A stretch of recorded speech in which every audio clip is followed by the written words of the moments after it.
So I'm just on my way to start my fitness educational journey to help me with riding fitness. So I'm going to see Emma Jane Taylor, who's a local personal trainer, and is also great. She's called the Inspirational Mentor and is very good with the nutrition as well. So hopefully we'll get some good tips there. I've brought with me my bottle of water, so I look very healthy and like I'm polishing my halo here.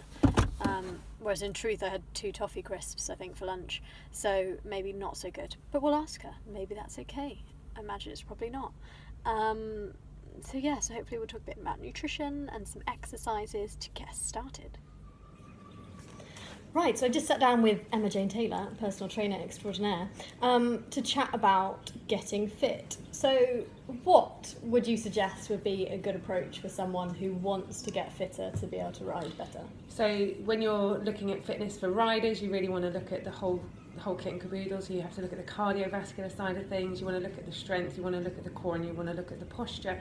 So I don't know how riders view the cardiovascular work, but even certainly if you could get a good amount of walking or jogging or cycling or swimming, about 150 minutes a week, Okay. which would break down to 5 30-minute sessions. So every day doing 30 minutes of something, gardening, just something where you're raising the heart rate slightly, So getting a little bit out of breath, Just a bit of breath. Okay. bit puffy, Okay. not so that you're not in a high intensity where you can't breathe or you feel sick, just to get the heart rate raised slightly, feel a little bit puffy, maybe feel a little bit sweaty at the end, so you just feel like you've done something. Yeah. A vigorous walk or a vigorous swim or a vigorous bit of gardening, cycling. Okay, well that's great. I think we'll try and do that at least. And then are there any specific exercises we can do? So I think for riders you want to look at the thighs and the butt. So you want to have good strong legs from doing things like squats and lunges.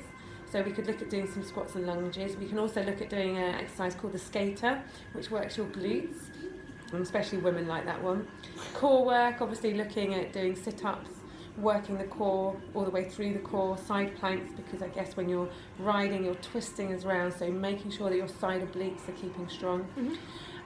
Sitting up, so engaging the posture, and when you're working on the upper body you want to make sure you've got a good biceps, good shoulders, the medials, and looking at the back of the shoulders as well, so doing some flies and things like that. Okay, and you're quite good at the nutrition side as well. Horse riders are notorious for grabbing a piece of toast occasionally. Yeah. What should we be doing really? Well, you want to keep a balanced amount of macronutrients. So macronutrients being your carbs, your fats and your proteins. Okay. As a general rule, I'd say 50% of good carbs, about 20 to 30% of fats, and the rest of it would be protein. But it's good fats, good proteins, good carbs. So you don't want to have saturated fats or heavy white bread or white pastas or foods that, My whole diet you just food described. everybody uses Okay, white yeah. bread, and so take away some of the processing and put some of the natural grains in there, the natural foods. Maybe put avocados in there, get the protein, the seeds and the nuts.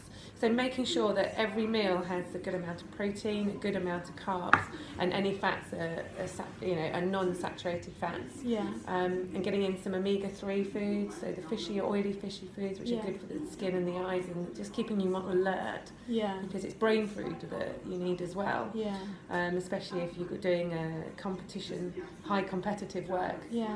That It's always horse very riders do. difficult on competition days. I found that you kind of grab breakfast. I'm very good at grabbing breakfast in the morning because I know it's going to be a long day, but then you don't eat all day. Yes. And it's quite a push on your body. In that situation, I guess having snacks throughout the day would be a better... Yes, it's a healthy Let's do it. snacks. And the trouble Yeah. is, though, when you go to events, there's the burger vans Yep. there. So actually, there's no help there. So a bacon roll, you're saying, is not the way forward. Well, it's not a bad thing, because if you're mixing it with a good diet and a good amount of exercise around you, it's if you're eating bacon rolls and burgers and chips and saturated fatty food all day. Yeah. It's about moderation. It's about energy balancing. You're putting in what you're putting out.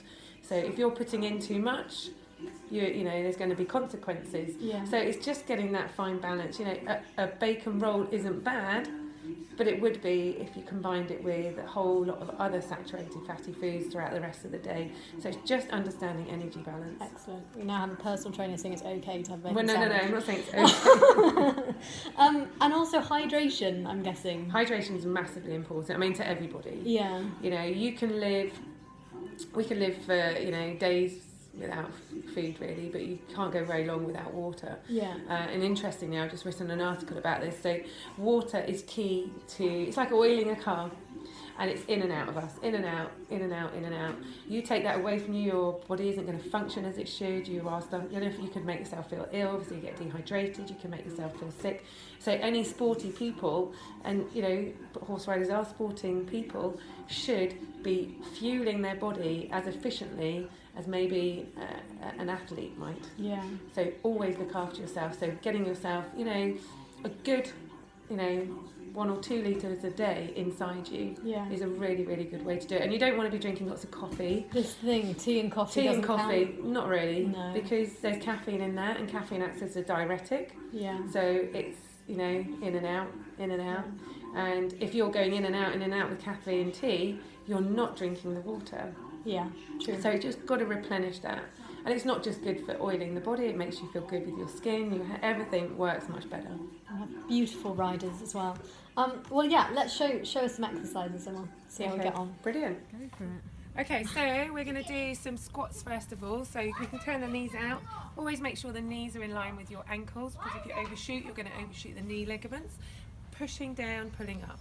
Try with 20. If you feel you can do 20, push that through a little bit further, and then progress from there. So if you do 20 comfortably for a couple of days, then you could extend that to 2 sets of 20. We're and horse mix it riders. up. This is like a natural movement. Absolutely. So then turn the legs in, and then you can take it to a seated sit up, going a little bit lower, working through. We've got the skaters, so touching the floor, jumping from side to side, get that leg up behind you, working your butt. You will find muscles you didn't know existed. I would say start again with a set of maybe 20 or 30. If you feel that you can do that quite comfortably, move that on to maybe 2 sets of 30. Lunges, working the glutes, working the thighs, making sure you've got a nice 90-degree angle on each one. So you can mix that up yourself. So you're going to work to the shoulders now, on 2 tins of chickpeas. Lovely. You can use any weight you like for this. Starting with a medial raise, always watch that your wrists aren't going to be bending around. Taking it up. You might find this really easy, so you could progress that to big beefs, or you could progress it to a weight, and you can add in combinations. So you can take 10 up and down, you could hold it up, you can hold it here, and you can do little pulsing. So you're always challenging the muscle memory. If you wanted to go into a bicep curl, because biceps are really good to work when you're riding, I've got a fizzy bottle of water.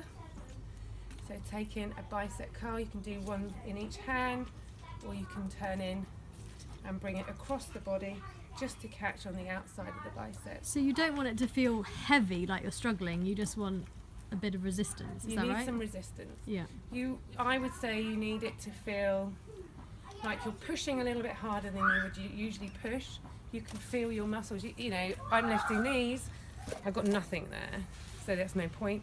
So I would take a 5k and I would take the weight out to the side, so I feel like I'm pushing a little bit further.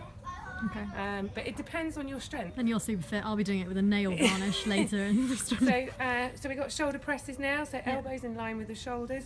You're going to push up and pull that down. Always keep the posture in check, so keeping the shoulders back, bottom under, slight bend on the knee, pushing up and bringing it down. So you're kind of moving around with different exercises from side to biceps to shoulder press. I've got 2 little kids right now behind me. You're going to join in?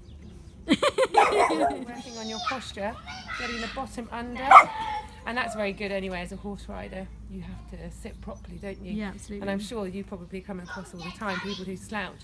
So it's just opening the chest, so making sure you've got some exercises which are strengthening. Out to the side, or leaning forward and squeezing back and holding it there, and breathe. So that's those ones. Perfect. Okay. Thank you. was really great talking to MJ, and it really kind of gave me some ideas of things I can do to help. And it kind of made me realise that just little things maybe can help a bit. Bit of gardening is great to know that that's actually counts towards something. So I've now just settled down with my cans. I've gone for coconut milk and kidney beans myself to do my exercises, which I'm not going to record because until I'm like brilliant, and then I'll record them. But I hope you're giving it a go too. Let me know how you get on.